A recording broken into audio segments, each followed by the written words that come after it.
first thing you can do to improve your sound is to set up a simple routine, one that wakes up both your body and your mind. Every day I start by listening to a trumpet player I really like. While the music is playing, I begin with some basic warm-up movement. Start with the neck, gently nod yes, then check no, and rotate your head from side to side. Take your time here, move slowly, this helps prevent neck tension when you play. Then I warm up my wrists, 15 circles in one direction, then 15 in the other. I do the same with my elbows, then the shoulders, 15 rotation forwards, 15 back. This may seem like small gestures, but that make a huge difference. I do them every single day, because when I first started trumpet, I quickly felt tension, especially in my forearm. Warming up like this is a great way to prevent injuries and get your body ready to play. Now, while you're doing all that, you can also working on your breathing. Just breathe out slowly and steadily, activating your respiratory muscle while the music plays. I usually do this while rotating my wrists. Once your body is warm, you're ready.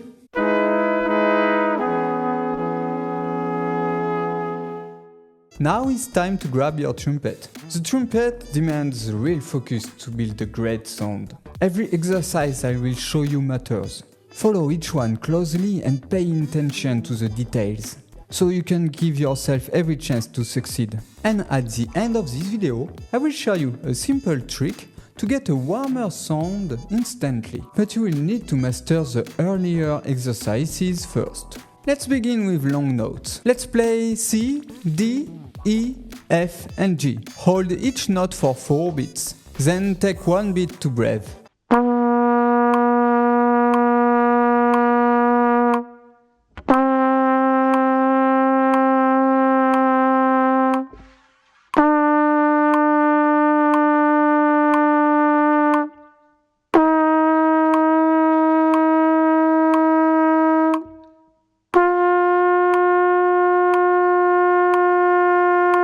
Sound easy, right? But let's go deeper, because there are a few key things to focus on. First, the attack. Most beginners are told to start notes with the tongue, using a tu syllable. That gives a nice air push, but it often makes the attack too harsh. Hear that? The note starts too strong, and the sound breaks down. So instead, try to playing without the tongue. No articulation, just air and vibration. It may take a few tries. You'll need to find the right balance in your lips. Make sure the outer corners of your lips are firm, but keep the center soft, so it can vibrate. Blow straight ahead, just like in your breathing warm-up, and the vibration will come. Now, if that doesn't work, you can use the tongue. But go for du instead of tu. It's much softer and easier to the sound. So the start of the note really matters. Make it gentle, and the sound will be more stable. Let's talk about the middle of the note. That's where we hold the tone. It should be steady and clean. And at the end of the note, you have 2 choices. You can fade out with a decrescendo, or just stop the sound cleanly. Personally, I recommend to keeping it straight and stopping it with no extra noise. To resume, a soft start, steady tone and a clean finish. Simple. Do this on every note. C, D, E, F and G with the metronome. Before we move on, if you want the sheet music for all of the exercises on this video, just click the first link in the video description. You will get everything laid out clearly, plus bonus variations. For example, we did already 4 beats on and 1 beat to breath. But you can go further. Try 8 beats and breath for 2 beats, or 12 beats playing and 4 beats to breath. Each version is included. And I've written out all of the notes and the fingerings, especially helpful for beginners. Again, it's completely free, just check the description.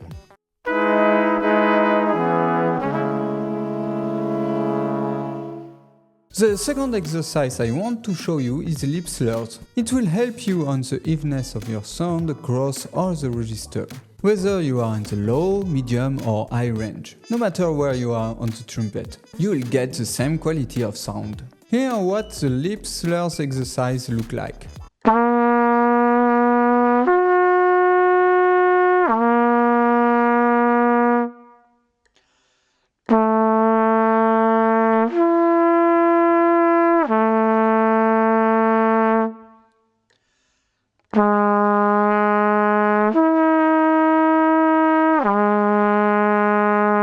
Some rules to perform this exercise correctly.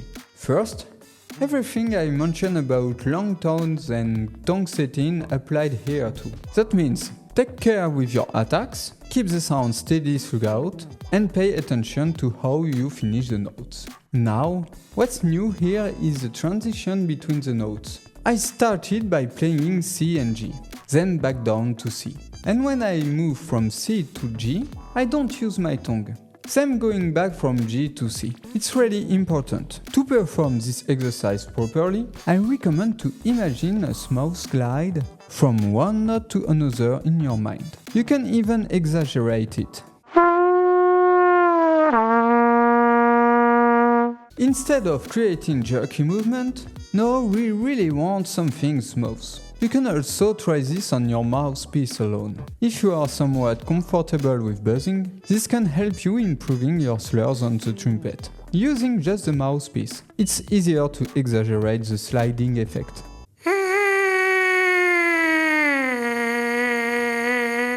Then do the same thing on the trumpet. One last thing to pay attention to on this exercise. Make sure the volume is constant between each note. You can also do a decrescendo when you go to high register and a crescendo when you come back to low.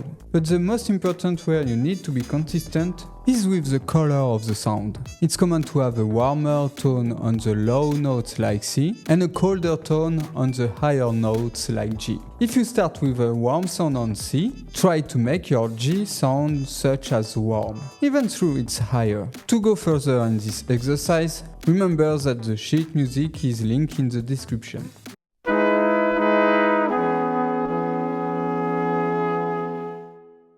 By this point on this video, you know how to keep a stable tone on a sustained note.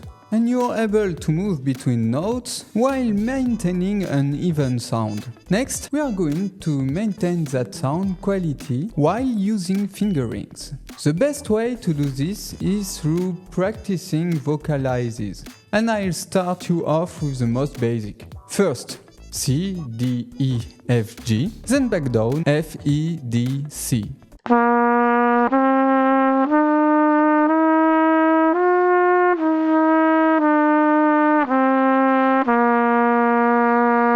This is a very simple exercise. Just blow straight and press the valves at the right time. Still be sure to keep your sound consistent between each note. And for now, don't use your tongue. Just sing the phrase. Let the air do the work. This avoids synchronization problems. All you need to coordinate is your fingers. To go further, try starting on different notes. Let's go lower and start on B, then C sharp, D sharp, E, F sharp and go down.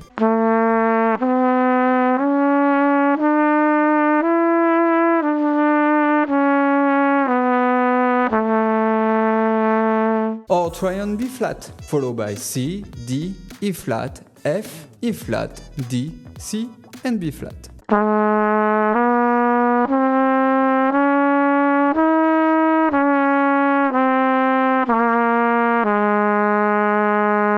And more examples starting on A, then B, C sharp, D, E, D, C sharp, B and A.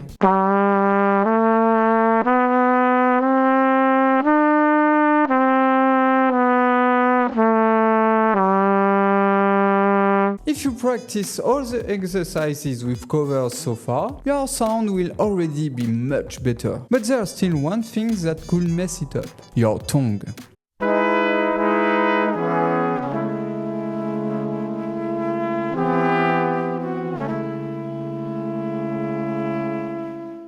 Personally, using my tongue has always been challenging. It's not very agile. And for example, I really struggle with fast single tonguing. Typically, I have trouble saying this quickly. That's about the fastest I can go. If I need to go faster, I have to switch with double tonguing, which works better for me. So I encourage you, don't get too caught up on tonguing. If like me, fast tonguing is hard for you, move quickly to double tonguing. Now, today's video is not about articulation. We are focusing on sound. So I'll give you an exercise that lets you use your tongue without ruining the quality of sound you've built up. The stable airflow and tone from earlier exercise. So keep in mind everything we've worked on so far, especially from the long tones. Clean attack, steady airflow, and a strong finish. That all stays the same, even with the tongue. Let's start with one note, repeated Cs. We'll play 9 in total grouped like this. This is a simple exercise, but be careful that the tongue doesn't disturb the airflow. Sometimes we end up with short, choppy notes like this. That's not what we want. Imagine you are playing a long tone. The tongue should only make a tiny, precise movement to interrupt the air, but the notes still sound as long as possible. Got it? To get better control, repeat the same pattern on D, E, F, and G.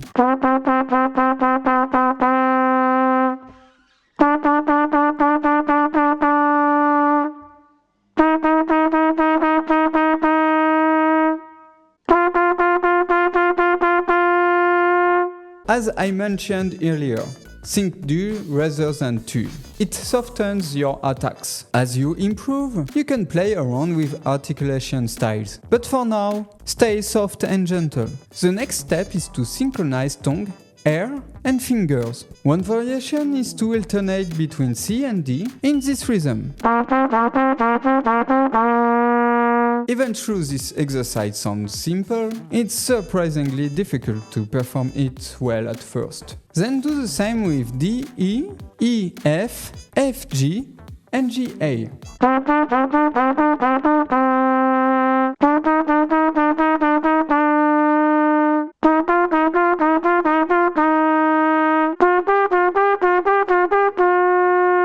And of course, for those who want to go further, you will find extended exercises in the free sheet music.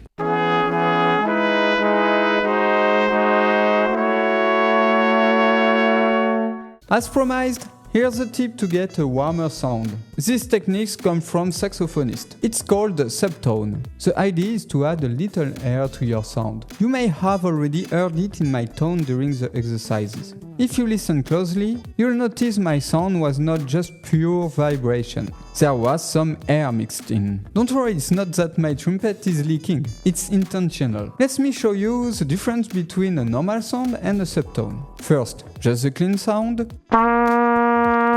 You hear only the vibration on trumpet. Now with the subtone technique. I've exaggerated it here, so you can clearly hear the difference. This sound is used a lot in jazz, and I personally love it. You might not, but if you are interested to create this kind of tone, here's how. There are a few exercises you can try. Start with low C, which is easier than the high note. Eventually, you can move into the higher range, but begin with low C. Try this. Play C, B, and C.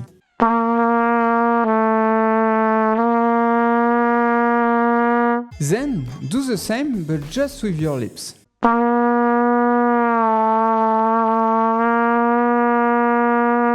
This technique is more advanced, which is why I put it at the end of this video. It's delicate, you need to keep the air steady and adjust just the center of your lips. Open slightly and really listen for the half step. That's why we start to play with valves, to get it in your ear. Then try it just with your lips. One last tips. To find this subtone feel, start by simply blowing air into the trumpet. Then let the vibration come in. From there you can play around with the balance between air and vibration. Which one dominates? That's up to you. Experiment. More air, less air, more buzz. It's a balancing act, and it's all yours to explore.